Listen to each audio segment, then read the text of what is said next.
大家好，我係 Philip。咁之前同大家就講過 Saramonic 嘅一啲咪啦，又或者佢嘅 Intercom 系統嘅。咁今日同大家咧都係咧嚟睇下佢最新嘅呢套 Intercom 系統嘅。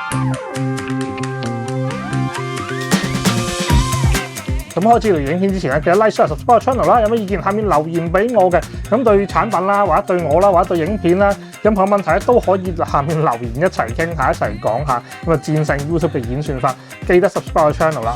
咁講翻個產品先啦。咁其實之前咧就同大家咧試過 Saramonic 嗰隻咧 Y-Talk 嘅 WT5B 啦。咁之後咧我試咗隻 WT5嘅。咁就係咩咧？即係佢本身係雙耳嘅。咁我咧因為我哋平時拍嘢咧就係中意用單耳嘅，因為我哋拍啲宣傳片多啦，又拍 show 比較少啲嘅。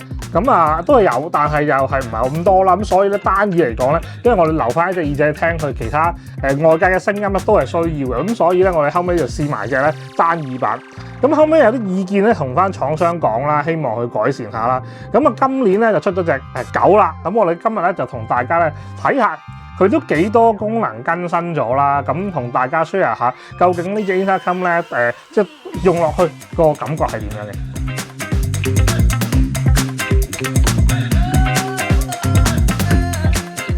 咁其實套嘢都用咗一段時間啦。咁但係咧同大家咧都開嚟睇下啦。咁咧就係軟箱嘛，係啦，軟軟地就有少少硬啦，硬地又軟軟地咁啦。咁幾搞笑嘅，個拉鏈有佢哋嘅中文名啦，風笛啊，係啊。咁打開俾大家睇下啦。咁其實呢個盒咧嘅軟包軟盒啊，咁就可以一次過擺晒9隻嘅。咁我哋咧其實入邊咧就會有一個嘅叉機啦，係啦，叉機咁就用 DC 頭嘅。咁我自己咧就我私人嘅啫，我自己私人就將佢咧用個 USB-C 係啦轉咗個 DC 頭。咁但係咧呢個係唔係官方嘅，我自己轉嘅啫呢樣嘢。咁方便我自己用 USB-C 可以插到啦。咁但係其實佢官方本身係有跟一隻火牛嘅，係啦，有跟一隻火牛嘅。咁大家如果 official 嚟講咧，用翻隻火牛啦。咁但係我自己用嘅 USB-C 嘅啫。咁另外就係咧，咁就係佢咧耳筒咧都得意嘅。咁佢除咗有普通嘅海綿之外咧，仲有一個咧即係幾舒服嘅棉㗎。咁我咧可以拆俾大家睇下。咁另外就係個插電嗰個啦。佢全部咧都有晒 backup 㗎，入邊每一隻都有電，咁都可以咧喺個插電位有電。咁需要換就直接換就得㗎啦。咁我有一樣嘢覺得好細心嘅嘢咧，就係咧以前咧用呢啲咁嘅袋載住咧，唔知邊係 Master 嘅。咁佢咧就特別咧 Master 嗰隻咧用橙色繩，咁我就可以分到咧邊隻係 Master 攞出嚟啦。咁攞出嚟先。咁頭先提過咧嗰個棉咧舒服咧就係呢一隻啦，即係大家見到領身呢隻咧就係嗰個好舒服嘅棉啦。咁佢咧就係話特別係為咗咧即係我哋舒服啦、腍啦去設計嘅。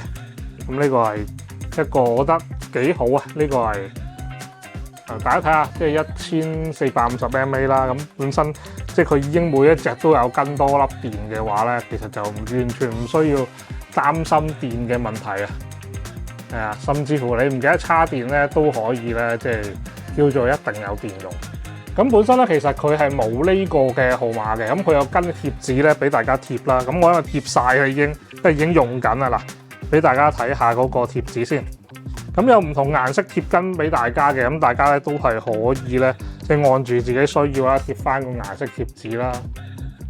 係啦，咁我就貼翻咧，即係深色少少，咁冇咁搶眼嘅。咁但係當然啦，大家想要搶眼啲，可以填翻紅色、藍色都係可以嘅。咁我自己連翻咧最基本灰黑色咁樣啦。咁 M 就對 Master 啦，跟住咧就咁另外有個實體嘅大細聲。咁呢個咧都幾好嘅，因為有個實體鍵咧。咁變咗你唔係撳大細，撳細，撳大咁樣，你會好明顯知道自己扭嗰個掣啦。咁另外佢有啦，即係燈號顯示啦，即係個谷 A 谷 B 啦，同埋個 power 啦。另外側邊咪有個 Master 嗰個顏色啦。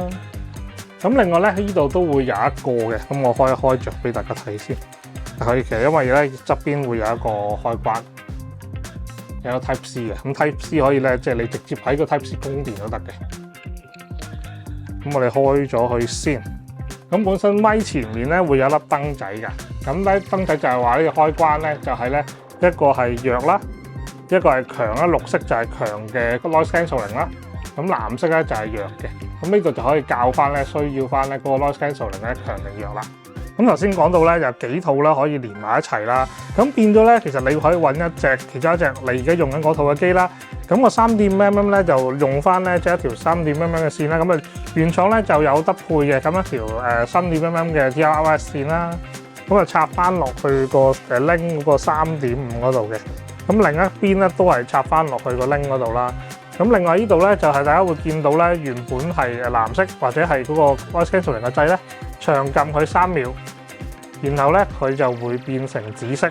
咁紫色嘅時候咧，佢個 link 嗰個作用咧就會開咗。咁就係咧，你如果係兩隻插咗3.5mm就可以連結咗兩套啦。咁就方便翻咧，即係你喺嗰個1套、2套、3套最多係即係話30隻串埋咧，就係可以用翻呢個 link 嘅連結啦。咁啊，只要揾翻咧，即係兩隻咧去連結翻嗰個嘅一齊咧，就可以一齊用啦。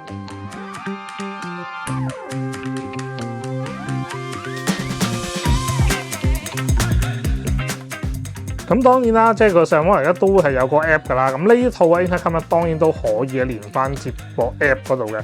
嗱，無論係可以瞄咗某一個人或者某幾個人都好，嗱，全部都可以喺個 app 度瞄到嘅。咁另外當然有咧，頭先講個霸道模式啦，就係咧你撳住呢個長按，又或者撳住機身長按，就係咧你可以全部人都係淨可以聽到你講嘢，人哋講唔到嘢，淨係咧 master 可以講到嘢啫。咁有需要咧都可以咧修改翻唔同嘅子機係咩名啦。咁啊當然啦，即係譬如你同事長期都用1號仔，長期都用8號仔嘅，咁你都可以咧按住嘅需要咧去搞翻清楚邊一個 control 咧，即係邊一個 receiver 咧係邊一個啦。除此之外咧，咁多隻嘅電量咧都可以睇晒啦。咁邊個唔記得換電啦，邊個冇電咧，亦都可以喺個 app 度咧就睇埋邊個有電冇電，咁啊可以隨時換電啦。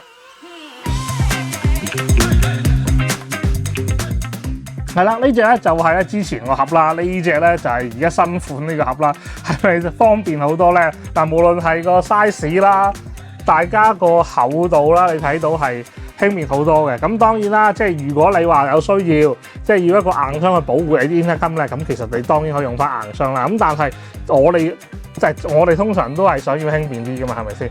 咁啊輕便，咁啊係一個我哋會中意嘅地方啦。本身9隻嗰隻咧，上一隻係有隻盒啦，即叫做盒嘅嘢啦，然後佢插隻有線嘅耳機嘅。當然佢都係無線嚟嘅，咁但係因為佢係一個 master 咧，佢係需要有個盒仔啦，然後插隻有線啦。咁除非你就唔用嗰隻 master，即係用8隻嘅時候，咁你就可以全部都係啲唔使楞住線嘅耳機啦。咁但係咧呢隻咧就完全唔使啦，佢9隻完全咧都係唔需要咧加任何嘅盒仔嘅。咁呢樣嘢咧都係一個改進嚟。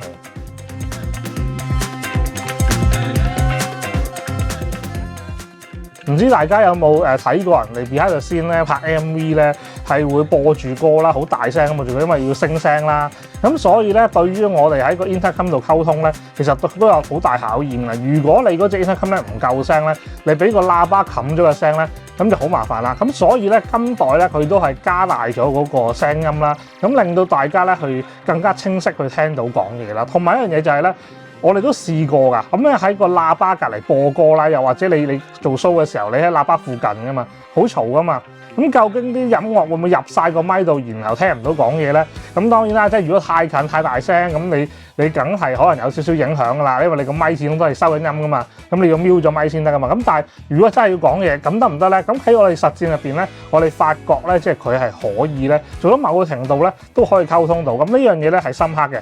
咁如果總結覺得呢套intercom 咧有咩好處，當然係咧，即係佢有noise cancelling啦，佢夠大聲啦。佢喺一啲好嘈雜嘅環境之下，依然聽到對方講嘢啦。仲有一樣嘢咧，我升入霸道模式就係咧，即係我係 master 嗰個咧，咁我一撳住個掣，咁就全部人都聽到我講嘢，亦都唔可以隨便講嘢啦，淨係得我講嘅啫。咁呢個功能咧係好有用嘅，因為有陣時咧，呢個又講下，嗰個又講下。咁當我真係需要發號施令嘅時候咧，係需要全部都人聽我講嘅話咧，呢個掣係好有用嘅。咁呢樣嘢咧，我都覺得咧佢做得幾好嘅。咁仲有一樣嘢咧，佢嘅電池咧好明顯就好大粒嘅，咁就有好處就係咧，我哋未必係每一次嘅 shooting 咧都有個 PA 得閒咧去跟呢啲嘅 Intercam 嘅電池啦。咁有陣時咧，即係你咁細粒電要成日換嘅話，雖然咧 Intercam 本身咧就好少話要換電嘅，咁但係有陣時你知㗎啦，即係同事唔記得叉電，我自己唔記得叉電，咁起碼咧換電咁換咗一次咧就唔緊要啦，即係有排都唔使搞咁多嘢啦。咁同埋咧，即係佢粒電夠大咧，你喺個 Master， 因為大家都知啦 ，Master 因為佢作為發射端啦，佢一定係咧食電啲嘅。咁但係咧，如果佢咁大粒電啦，咁變咗咧，其實佢嗰個用嘅時間長咧，咁我哋咧就可以方便啲，唔使成日咧搞粒電嘅問題啦。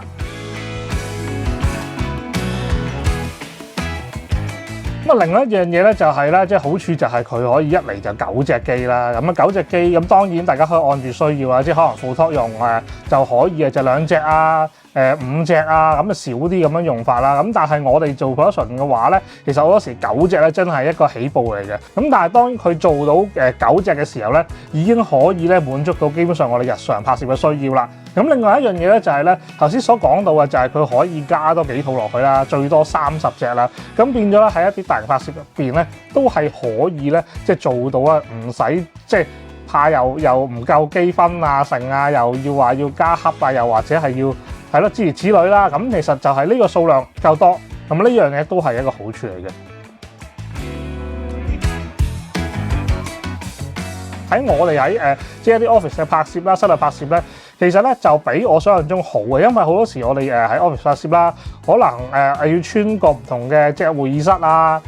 好大嘅 office， 因為你知啦，有啲係成層 office， 跟住有好多唔同地方噶嘛，咁又要穿牆啊成啊，咁原本我諗住咧，好似以前用嗰啲咁咧，你隔咗牆嘅，譬如入咗廁所啊成啊，咁就聽唔到啦。咁但係咧，我哋發覺咧，就算我哋入去廁所啊，啲同事去咗廁所啊，當然佢瞄咗咪啦，又或者係咧，即係去一啲會議室，佢隔晒牆噶啦，隔咗幾間房噶啦，都依然冇問題收到。咁我相信咧，即係呢個嘅接收啦，即係唔好淨係講理論值500米啦，咁淨係講佢我哋實戰嘅話咧，咁我哋覺得咧，即係佢即係非常之好啊！咁其實咧，相信大家都會咧，除咗優點都想聽下咧啲嘅所謂嘅缺點啦。咁其實你話如果老實講佢嘅缺點係乜嘢咧？咁我覺得如果真係要挖出嚟講咧，有2點嘅。咁第一樣嘢咧就係咧，即係佢個 noise cancelling，因為係冇得刪嘅，因為佢淨係得強同弱啦。咁我都有反映過，同廠商反映過咧，就話你有冇得一個關嘅 noise cancelling啊？咁點解我會咁講咧？咁雖然喺一啲嘈雜環境啦，又或者係我哋頭先講播音樂啊、喇叭隔離啊、好嘈啊嘅地方，喺街邊好嘈咧，咁有 noise cancelling真係好正嘅，因為咧佢可以好寧靜咁聽到咧對方講嘢啦，咁大家溝通咧即係唔使嘈冤巴閉啊嘛，即係淨係聽到啲嘈嘅聲，聽唔到人講嘢，咁呢樣嘢係好好嘅。咁但係咧，因為佢冇得呢個關呢個 noise cancelling，咁所以咧佢喺講嘢嘅時候咧，可能開頭少少，又唔係話1隻字嘅，即係可能半隻字少少，佢因為要啟動嗰個 noise cancelling 分析啦，我唔知係咪咁樣啦，即係呢個係純屬估啦。咁所以咧有少少聲咧，佢係慢入咗個咪嘅，即係你知大家傾偈即係傾偈慣咗個聲係直接噶嘛，咁係會有少少覺得咁樣嘅。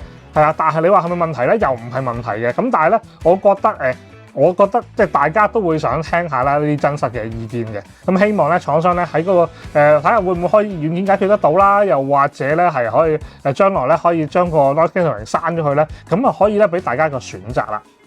咁另外一樣嘢咧就係咧latency 問題啦，好多人都其實出嘅時候都有 PM 我，究竟呢隻嘢個 latency 係點樣啦？咁同一般咧，即係佢之前嗰隻又好啦，或者同一啲一般其他牌子有 noise cancelling 嘅有 latency 嘅機係一樣，因為佢有 noise cancelling 啦，佢好難去直接個聲係同步啊，即係你口講同個耳機同步啊。咁呢樣嘢會變咗咧，就話你如果因為有啲人咁樣嘅，中意以前最舊式嗰啲咧，自己講嘢喺個咪度係自己個耳筒可以聽得翻自己講嘢。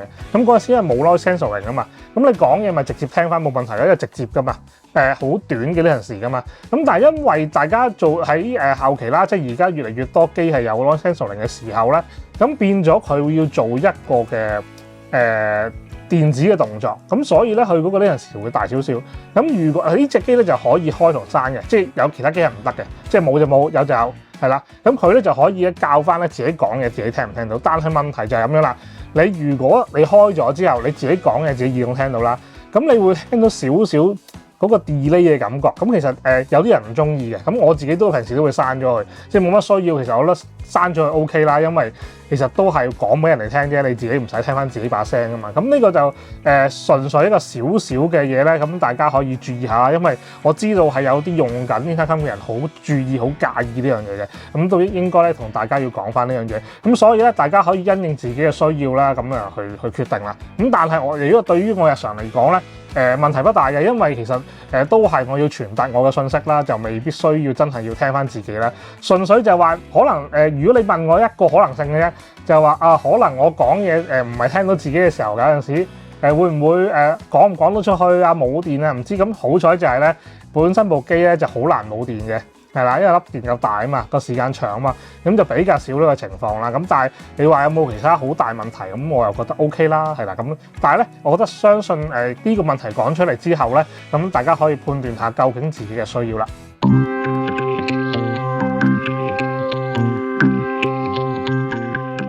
咁當然另外一樣嘢就係啦，頭先講到啦，呢隻 Intercom 本身咧個頻譜咧就已經係喺香港咧即係註冊咗啦。咁如果你係買佢哋嘅行貨嘅話咧，就唔需要擔心啦，因為咧佢已經咧喺香港已經註冊咗咧一個可以合法嘅頻譜咧，係絕對係合法使用嘅。咁呢樣嘢咧大家如果唔係好明白嘅話咧，大家可以上網 Google 下啦，亦都可以上一條片啦。咁就有講到咧，其實咧喺香港嚟講用啲無線嘅設備咧，某啲頻譜係需要申請啦，又或者係咧你買嘅時候嗰啲咧，譬如大家買 Walkie 咧，要買啲合法嘅，先至可以合法使用嗰個頻譜。咁呢一隻咧就唔使煩啦，因為咧本身供應商咧、代理商咧已經係申請晒所有嘢啦，咁你只要買翻去用就已經係可以啦。